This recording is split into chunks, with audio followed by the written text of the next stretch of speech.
In this video, I will show you how to search on Coffee Meets Bagel using filters.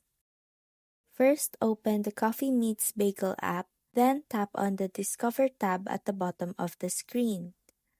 From here, you can start customizing your search.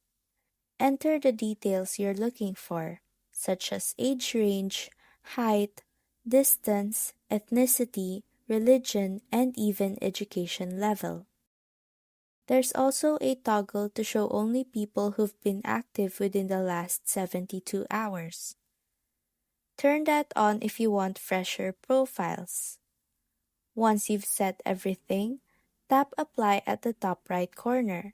You will now see profiles that match the filters you chose. If nothing comes up or you want to try a different combo, just tap Discover again, then select Reset Search to start over.